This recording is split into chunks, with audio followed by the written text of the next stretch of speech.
Okay, so, okay, making sure that's working. So here's my leadership project presentation. I will probably try and talk fast so I can get through all this information I have to cover. I have like 23 slides, so let's get started. First of all, my project is trying to break a habit that I have had since I was probably about 8 years old, probably younger actually. I was probably like 4 or 5 when I got this habit, and it's really bad. So first of all, why did I pick it? Well, this whole leadership project thing is based off of grit and determination. So I thought, what better way to do a project on grit and determination than to try and break this habit I've had since I was like 4. So what is my project? It is breaking my habit of CSP, or compulsive skin picking. And you guys will see some pictures in a minute of what that is. So what my project is I'm going to identify what CSP is. I did 3 hours of research on CSP, and I applied what I have learned, and then I made this presentation. So first of all, what is CSP, compulsive skin picking? It is basically an impulse control disorder. It is an actual prescribed disorder. 1 in 20 people have it. It goes by another name. It goes by dermatillomania. It's a really big word, but CSP is shorter.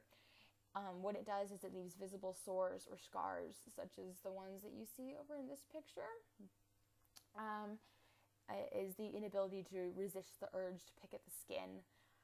Your feelings of tension or anxiety you have right before you pick at the skin, and then automatically that tension goes away as you pick off scabs, as you can kind of see here. And I guess in a sense it's like a release from tension. Like you can be super stressed out about something, and then you could pick the scab off and it automatically kind of releases that tension. So then you kind of hate yourself for picking the skin off, but anyways, I'll get to that a little bit later. What is affected by CSP? As you saw in the last picture, legs and arms are affected, but also the face, like acne, is affected. It's targeted a lot, as are fingers. Like you could peel the cuticle off your finger or some skin or something, and the fingers are really affected. I didn't show any pictures of fingers because they were pretty bad. Hands are definitely targeted, as are normal scabs or scrapes from falling down or getting caught in a branch of a tree or whatever. And also normal features such as freckles or moles are targeted. And I will get to why in a minute, but kind of, anyways, tools that are used to get rid of these imperfections, I guess you could say, are fingers, fingernails, picking it off, nail clippers for when you can't get that far, tweezers, or pins. This is kind of depressing, but yeah, I've had this for a long time, and these are things that you use for you. It's not just, oh, I need to pick this off. It's, I need to pick this off. I cannot resist the urge to get this off of me.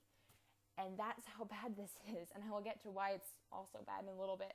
So that's why things like nail clippers, tweezers, and pins are used, is because the person with CSP feels like they need to get it off at all possible costs. Whether it will hurt them later or not, it needs to come off. And then it never goes away. And then, yeah, anyways. So what triggers CSP? 25% of people who have CSP are also OCD. So they look at those imperfections like a scab or a freckle or a mole, and they're like, I need to get this off. I need to have perfect skin. And then they like see this imaginary thing on themselves, and they get it off, and that turns into something bigger than they probably imagined. It's also a genetic disorder. It can pass down from genetics, from parents, grandparents. It can also be caused from your environment. You could have a dry environment, just dry skin, which means picking at the skin. It can also come from anxiety. People who are anxious a lot do it to kind of calm themselves. People with depression do it to kind of, I don't know, soothe them, I guess. I don't have depression or have it in that way, so I don't exactly know for sure. It's also an unconscious habit. People do it without even thinking. I know that's me in some cases, how I just do without thinking. I'll like be sitting down and like scratch my arm, and then my hands will find something to pick at, and it will just, yeah. It can also come from stress. If you're really stressed, it kind of feels good to have your hands do something. So that's something that also comes from pleasure. It is, people find pleasure in picking at their skin and having that blood and everything. I'm sorry this is so depressing. I'm not trying to make it depressing. I'm just trying to like kind of show you what's going on in my life right now. So is CSP really that bad? It is really bad. Physically, it can lead to bruises that will last forever, scars, bleeding, sores. You have a high risk of infection and damaged tissue. It causes serious potential life-threatening consequences, and need for skin grafts or surgery is often required. In the article I read a couple articles, but in one of them, it talked about how this girl came to this doctor, and she had a scar on her neck, a scab on her neck, and she had picked at it so much and went through layers and layers and layers of skin and tissue and muscle to the point that an artery was bulging out of her neck. Emotionally, it's also bad because you're obviously self-conscious about it. So you would wear long sleeves in the summer to hide fresh self-inflicted wounds or scabs. You'd have to avoid shaking hands with people or even resort to wearing gloves because your hands would be so covered in scars, sores, and everything. It would hurt to touch people. It would hurt to type or write.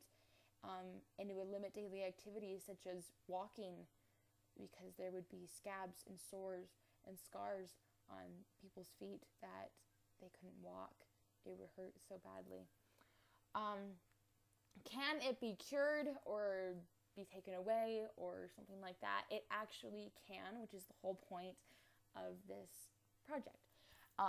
People go to therapists, and basically what they do is they try to identify emotional and environmental triggers. Are you in a dry environment that's causing you to do this? Is there emotion that it would cause you to pick? And then you have to learn strategies or find ways to cope with situations when they arise. Like clutch a small ball or have a finger toy or find a hobby that keeps your hands busy. Just like keep it handy in your purse or in your pocket or in a bag that you can grab whenever you need to keep your hands busy. And then alter your physical environment. Like maybe you would need to change the temperature in the room.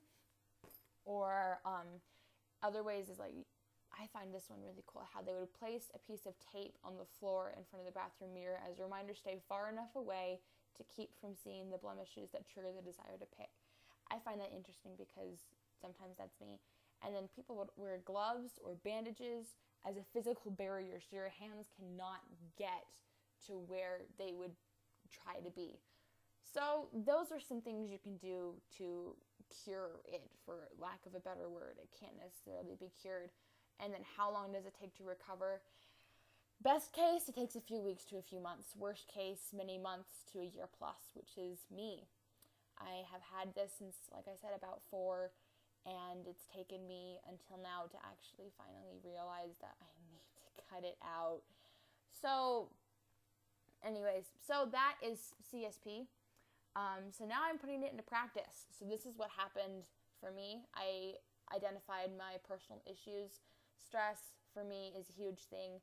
A little bit OCD. Touching places that have had scabs is something for me. Seeing places or just itch, or sometimes my hands remember where they are and they do it self-consciously. So yeah, that's a little bit into me. And then what am I going to do about it? What is my plan? And my plan was to cover what's exposed, arms and legs. I would wear longer sleeved shirts. I would wear pants. I haven't worn shorts. Tried to cover up my legs. Rub needle sporting to cuts and scabs. Just to kind of give it, I don't know, a little bit more protection, I guess, for lack of a better word. And then cover really bad cuts and scabs. Cover ones that I know I will pick at. And keep something in my pocket to keep my hands busy. And then cut my fingernails super short, which I did. And then keep objects like nail clippers and tweezers and pins and things out of reach, because if I see them, I know I'm going to use it. So how did it go? Because now it's been a week.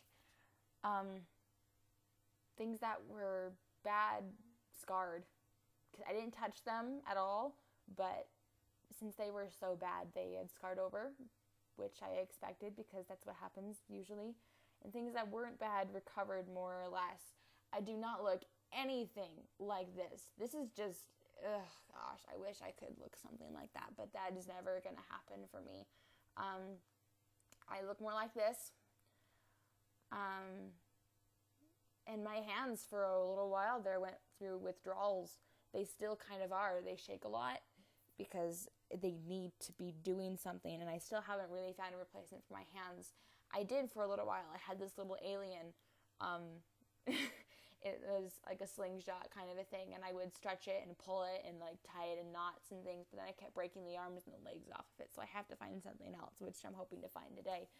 But yeah, my hands seriously went through withdrawals, and it was hard. It was really, really hard. So obviously in the end, I'm not perfect.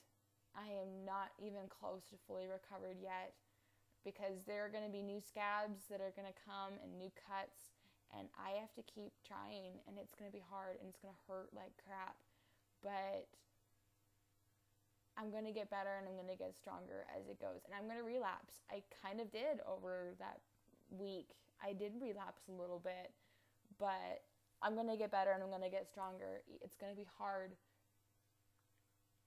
and I'm not better yet, but I will get to that point where it'll be gone, and it'll be okay, and I won't need to worry about it anymore. It's going to take a long time. It's taken me since I was 4 to realize I need to cut it out. I mean, I've needed to cut it out for a while, and I've known that, but now I actually know how. So, wish me luck. Thank you so much for watching my presentation. I hope this wasn't too depressing for you guys, but I thought this was a perfect way for me to actually demonstrate grit and determination. I couldn't find a better way, and I think it was a great thing for me. It really helped me emotionally and physically, and it was a great experience for me. So I hope you guys kind of enjoyed. I hope I didn't make you too depressed, and have a great summer. I'll see you guys next year, I guess. Bye.